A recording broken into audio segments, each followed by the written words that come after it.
आज आम जानिबा दाम्पत्य कलह को सह्य करिवार शैली। दुई जन व्यक्ति एकाठी रहिले सामयिक भूल बुझामणा और झगड़ा हेबा स्वाभाविक, किंतु यह आक्रमणात्मक हेले परस्पर प्रति क्रोध शांत नहेले दाम्पत्य जीवनर सुख शांति नष्ट हो जाए। तेणु स्वामी स्त्री एभली भूल बुझामणा और झगड़ार सम्मुखीन हेबार शैली जानिबा दरकार। सेगुड़िक आज आम एई वीडियो माध्यम आलोचना करिबा।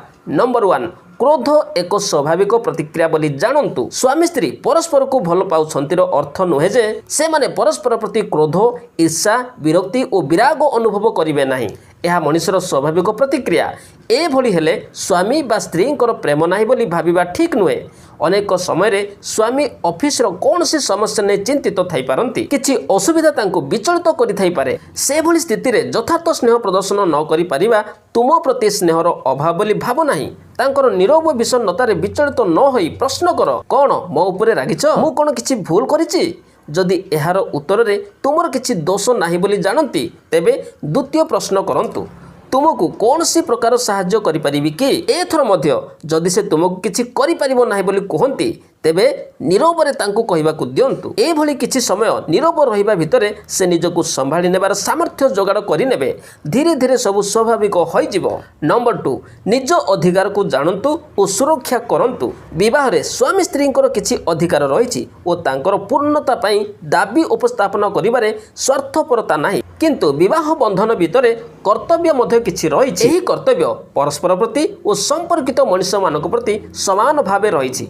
एही कर्तव्य परिपालन बेले अनेक समय निज अधिकार दाबी को सम्मानजनक भावे प्रत्याहार करिनेले किंबा परित्याक्त कले भूल बुझामणा और झगड़ा हुए नहीं। धरंतु स्वामी को भौणीर विवाह हेबार आयोजन चलिछि। स्वामी को घरर मुख्य हिसाब रे सबु करिबाकू हेउछि।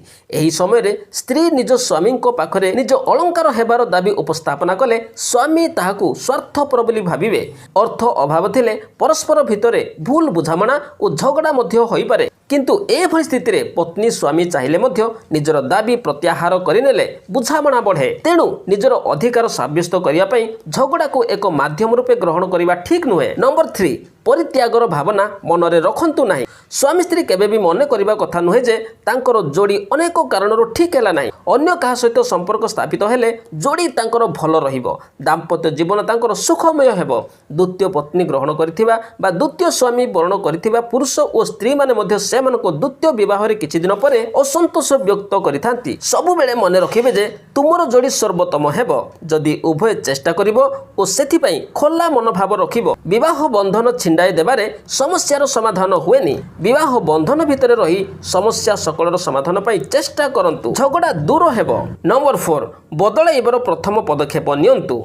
किछि गोटे भूल बुझामणा होई गले स्वामी भावे स्त्री प्रथमे कथा आरंभ करू, स्त्री भावे स्वामी प्रथमे कथा आरंभ करन। किछि गोटे भूल बुझामणा होई गले स्वामी भावे स्त्री प्रथमे कथा आरंभ करू, स्त्री भावे स्वामी प्रथमे कथा आरंभ करंतु। कारण भूल तांकर फल रे अनेक क्षेत्र रे दिन दिन धरी नीरव विराग स्वामी स्त्री मध्य रे व्यवधान बढ़ाई चाले। एभली मनोभाव पछरे भूल ठीक रो धारणा नुहे, अहंकार ही रही थाए। अहंकार परित्याग करंतु, परिवर्तन आनिबर प्रथम पदक्षेप नियंतु। सबु किछि सजाड़ी होई जिवो। छोट घटनाटी मन पड़ुछि। जड़े बंधु जड़े धनी वकिलों को एकमात्र कन्या को विवाह करथिले। पारिवारिक झगड़ारू पत्नी निजर झील को नहीं बाप घर को चली गले। 10 वर्ष धरी 6 वर्ष बीतीगला। दुई पक्ष नीरव। आमे बंधु को समाधान कथा कहिले से कहूथिले मु तो तांकू तोड़ी देई नाही, से निजे निजे घरू गोड़ काढ़ी जाइछंती। एबे से चाहिबे आसीबे, मु काहेकि तांकू डाकिया को जिबी, काहेकि मु चिठी देबी। भूल तो तांको पक्षर मध्ये से बळे किछि कारण दर्शाई कुआ जाउथिला। स्वामी निजे आसिले से जिबे। ए सब कथा सुनिबा परे हठात दिने से बंधु को साथी रे नहीं तांको ससुर घर को गले। मध्य रात्र अतिक्रम करि जाय थाए। रास्ता ऊपर रही बंधु को पठाई दे। खराब व्यवहार पाइले किबा असुविधा हेले मु संगे संगे पहुंची जिबी। तू कलिंग बेल चिपिले, तांको पत्नी कबाट फिटेइले। हठात आश्चर्यचकित होई गले। केतोटी मुहूर्त परे से माने परस्पर को बाहु बंधन भितरे कांदिबा को लागिले। लुह धार धार होई बही मान अभिमानर सब अहंकार को भसाई देला। ता पर दिन से माने साथी होई घर को फेरिले। एहा भितरे 15 वर्ष अतिक्रम होई गला। से मानको दाम्पत्य जीवन सुखमय होई रही। नंबर 5, नम्र हुअन्तु। स्वामी स्त्री संपर्क में साक्षी प्रमाण नहीं भूल ठीक विचार करी दंड विधान करिवार मनोभाव रखिबा ठीक नुहे। अनेक समय मु ठीक ओ भूल तांकर एई भली मनोभाव झगड़ा सृष्टि करे ओ ताहाकू प्रशमित हेबाकू दिए नाही। किंतु प्रेम थिले अन्यर मनरे दुख देबाकू भल लागे नाही। ଅନ୍ୟ ଜଣକ ଆଘାତ ପାଇଲେ ନିଜକୁ କଷ୍ଟ ଲାଗେ। ତେଣୁ ସମ୍ପର୍କ ସେଇଠି ମଧୁର ହୁଏ ଯେତେବେଳେ ନମ୍ରତାର ସହ ତୁମେ କୁହ ମୁଁ ଦୁଃଖିତ, ମୋର ଭୁଲ ହୋଇଗଲା। ଦେଖିବ ଝଗଡ଼ା ହେବ ନାହିଁ, ହୋଇଥିବା ଝଗଡ଼ା ପ୍ରଶମିତ ହୋଇଯିବ। ନମ୍ବର 6, ସହ୍ୟ କରନ୍ତୁ। ପରସ୍ପର ଭିତରେ ଥିବା ବିବିଧତା ଓ ଭିନ୍ନତାକୁ ସ୍ୱୀକାର କରନ୍ତୁ। ସହ୍ୟ କରନ୍ତୁ ଏ କଥା ଭାବ ନାହିଁ ଯେ ଅନ୍ୟ ଜଣଙ୍କର ଚାଲିଚଳନ, ରହନ ସହନ, ଇଚ୍ଛା ଅଭିରୁଚି ତୁମ ଭଳି ହେଲେ ଯାଇ ତୁମେ ତାଙ୍କୁ ଭଲ ପାଇପାରିବ।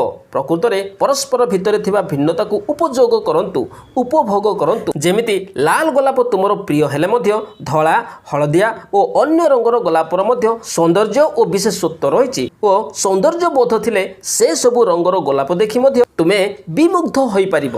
ହଁ ଫ୍ରେଣ୍ଡସ୍, এই ভিডিও মাধ্যমে আমি অতি সুন্দর ভাবে আলোচনা কলে দাম্পত্য কলহকু সহ্য করিবার শৈলী। আশা করে এই ভিডিওর আপনার নিশ্চয় শিখিবা পাইথিবে। যদি ভিডিওটি আপনার ভাল লাগি থাকে তেবে ভিডিওটি লাইক করবে, সাঙ্গ মানুষ শেয়ার করবে। যদি আম চ্যানেল প্রথম থর ভিজিট করেছেন তাহলে চ্যানেলটি সবসক্রাইব করবে। ধন্যবাদ।